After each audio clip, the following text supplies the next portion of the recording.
and welcome to part 2 of our notes for Unit 2. This one is going to be on respiration. We're going to be looking at learning target D, compare and contrast photosynthesis and cell respiration. We're specifically going to be looking at glucose, aerobic and anaerobic respiration, and the flow of energy and matter, and that's going to lead us right into learning target E and talking about Earth's history. So everything that you've learned from photosynthesis, you're going to put to use in cell respiration. You should print out, if you can, the notes for part 2. I'll post those separately, and I'm going to post the slides later as well. We're looking at slides 18 through 31, I believe. Might be 32, 31, I think. And that's all we're going to get through for cell respiration. It's a little bit of a smaller section, so if you can print it out, if not, write directly on here, then that's fine with me. Alright, so let's get started with Earth's atmosphere, photosynthesis, and respiration. And it starts with on the flip side. So we had photosynthesis, and we had our equation of carbon dioxide plus water gets you glucose, C6H12O2, and O2. Now we're going to look at the opposite. And why do cells have respiration to begin with? And they do that so that they can have energy that they need to carry out all the cellular functions that they have to do, as well as, most importantly here, to maintain homeostasis. So you need to be able to have the ability to do that from other ways besides just photosynthesis. And cells that are not in plants need to be able to produce energy as well, which is why we also have respiration. And this occurs in the most of the bulk of it occurs in the mitochondria. It's within the cell, starts in the cytoplasm, but ends in the mitochondria, which is called the powerhouse of the cell. Let me see if I can pull that down. I cannot. Oh, that's a bummer. Okay, the powerhouse of the cell. There are two types of cellular respiration that we're going to talk about. We have aerobic, which requires oxygen, and anaerobic, which does not require oxygen. This form is a less efficient form of respiration. An in front here, in front of the aerobic, means without, so no oxygen. And there's, hopefully that's easy enough way for you to remember it, but you're going to have to know the difference between the two. There's a couple forms of anaerobic respiration that we're going to talk about as well, so hopefully when you remember all that, it will all sink in. Okay, so aerobic, in the presence of oxygen, is a process that occurs when we take glucose molecule, which we know from the last unit is chemical energy, and we break it down. When you break glucose down, you're releasing energy. Glucose has a lot of energy in it too, so it's a good molecule to go ahead and break down for it. There's a big process for this, and the processes have 3 stages. We have the first one, which is glycolysis. That's where we break down our sugar. And then once that's broken down, we can and the components can enter the Krebs cycle, and that produces a lot of CO2. So the CO2 becomes a waste product, and that's going to leave the mitochondria, and it's going to be available for, in plants, chloroplasts to use as for photosynthesis.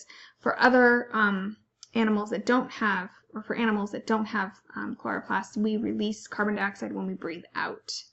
And then the last step is electron transport chain, and this one requires oxygen, and because it's in the presence of oxygen when this respiration is occurring, it's going to produce a lot of ATP. And remember, the ATP is adenosine triphosphate, and that molecule has a lot of energy stored in between the second and third phosphate group.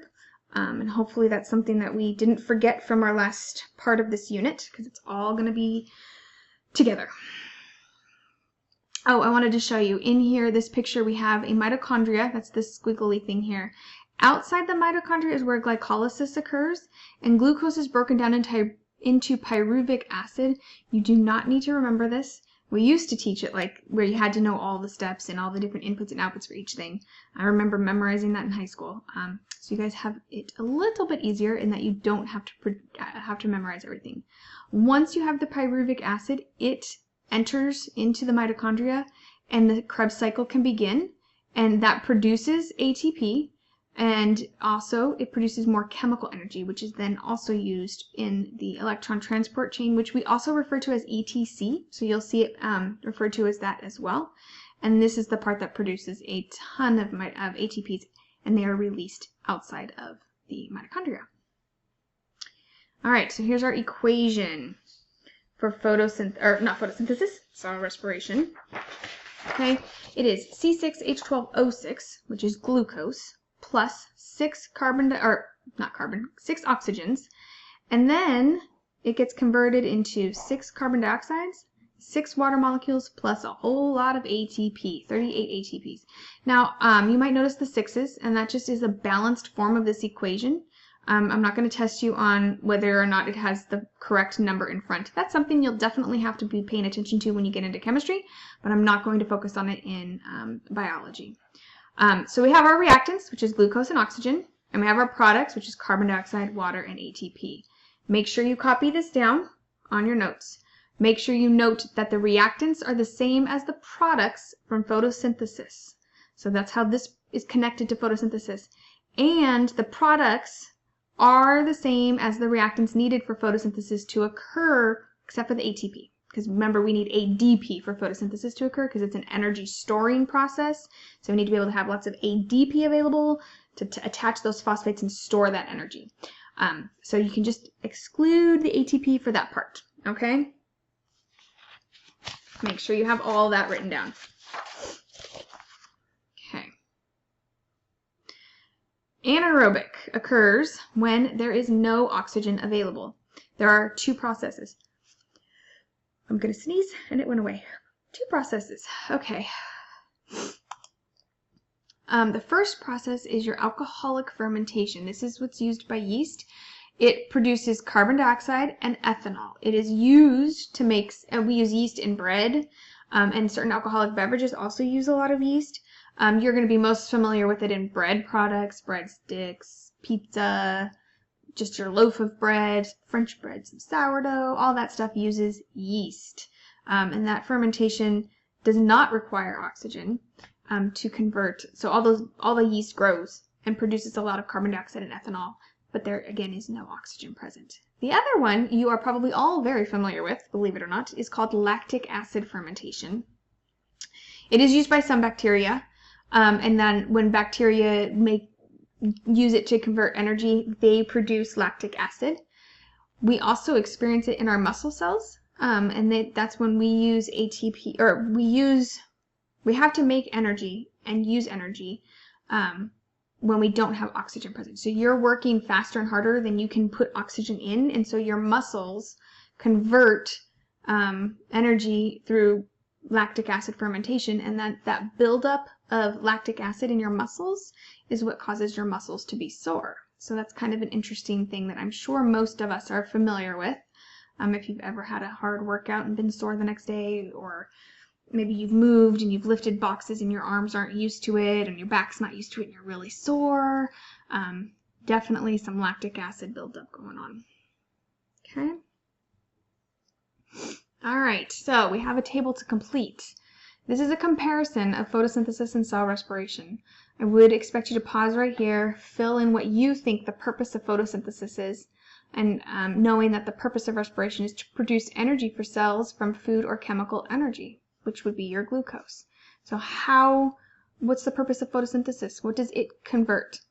Okay, how does it produce energy? That would be what you would be looking at. Where are the reactants located in photosynthesis and respiration? What are the reactants and products for photosynthesis and respiration? So take a second to fill it in, pause the video, and then I'm going to move on to show you it filled in, which hopefully you got something like this. So the purpose of photosynthesis is to convert light energy into usable chemical energy in the form of glucose. Photosynthesis occurs in the chloroplast, and respiration occurs in the cytoplasm and the mitochondria. The reactants for photosynthesis are carbon dioxide and water and light, versus respiration, which is glucose and oxygen, which is the products of photosynthesis, glucose and oxygen, and the products of cell respiration is carbon dioxide, water, and lots of ATP. Okay, so we have a couple things that are not the same. We have ATP over here and light over here, but you have CO2 and H2O right there. So they kind of are inverse of each other. All right, so what you'll see in this picture here is how these two processes are interrelated, and you'll notice that what's produced in photosynthesis, your glucose and oxygen, is needed for cell respiration to occur. Notice that heat and energy are released from cell respiration. This is not going into photosynthesis, but your carbon dioxide is. And I'm not sure why it's not showing water here, but it says water here. So water is going over as well. So that one really should be curved all the way over. So water and carbon dioxide are produced and used again and needed for photosynthesis to occur. But that is not the only way photosynthesis gets the necessary water and carbon dioxide. Remember, we have the stomata opening and closing to allow carbon dioxide and water in. So the amount that's produced in plants is not enough. They need to have the ability to have gas exchange with the atmosphere. All right, so let's tie it all together, okay? Photosynthesis and cell respiration exchange carbon between the atmosphere, biosphere, hydrosphere, and geosphere. How does it do that? Well, it does it in the form of carbon dioxide, and then it stores it in the form of glucose. And we use glucose, which also then can be converted into cellulose with it building up. But we also use glucose when we eat the plants. So we have it going into the biosphere from the plants, from out of the atmosphere. You need the hydrosphere to come in and put some water in so that you can have the whole thing actually occur. And then as plants die, if they are layered and covered, they become fossilized, and then all that carbon gets stored into the geosphere. And we'll talk a lot more about that when we do our Earth history section. So what does this do? What effect does this have on the carbon cycle? Well, when we have lots of photosynthesis going on, there's less carbon dioxide in the atmosphere. When we have less photosynthesis going on, we have more carbon dioxide in the atmosphere. Makes sense. If there's not as much being pulled out of the atmosphere, so it's staying in the atmosphere. When we have lots of respiration going, we have more CO2 being released into the atmosphere. When we have less respiration going, we have less carbon dioxide being released into the atmosphere. Okay, so this is that ebbs and flows from that chart that we looked at the beginning of photosynthesis, where it was atmospheric carbon dioxide levels, and it would increase when there's less photosynthesis, or I'm sorry, the amount of carbon dioxide would increase when there's less photosynthesis and decrease when there's more photosynthesis going. And this correlates exactly to this, and you can counter it with respiration as well. Okay, all right. That would be the end of our notes for this section. So this is slide 31. If you were keeping track of the slide numbers, we will do part 3 in a couple of weeks, probably after Thanksgiving. Okay. Have a great rest of your day. If you have questions, please email me. Make sure you turn your notes in when you are having them due. I believe for my class it will be next Monday, the 16th. So make sure you get your notes done and turned in. Submit them on time. Thanks so much. Have a great rest of your day.